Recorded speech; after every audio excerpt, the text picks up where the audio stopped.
Le crapaud se défend grâce à des glandes disséminées sur tout le corps qui sécrètent du venin. Le chien, en l'attrapant dans sa gueule, exerce une pression sur le corps du crapaud qui éjecte alors ce venin. Ce venin traverse la muqueuse de la bouche et atteint la circulation sanguine de l'animal. Il va causer des troubles nerveux et cardiaques chez nos chiens et surtout ceux de petite race et chez les chats. On note alors une forte salivation, une démarche anormale et des tremblements.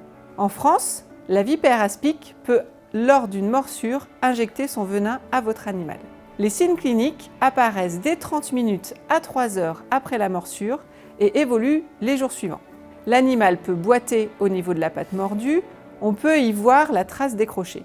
Le chien ou le chat mordu peut présenter de la fièvre, être paralysé, saigner de la truffe. Il peut aussi vomir, avoir des soucis cardiaques, voire des convulsions.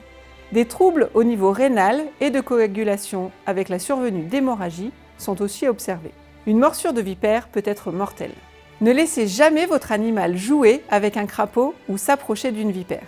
Si vous avez pris votre animal avec un crapaud dans la gueule, retirez-lui délicatement, rincez-lui abondamment la cavité buccale à l'eau claire et consultez en urgence un vétérinaire. Il pourra lui administrer du charbon végétal, rincer ses yeux avec du sérum physiologique, voire l'hospitaliser en urgence. Lors de morsures de vipère, tentez de calmer votre animal et d'immobiliser le membre atteint afin d'éviter d'accélérer la diffusion du venin. Le garrot est possible selon la localisation de la morsure.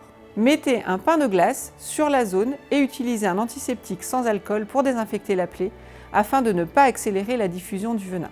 Consultez en urgence un vétérinaire qui pourra être amené à l'hospitaliser sous surveillance, le perfuser et administrer un traitement antidouleur et symptomatique.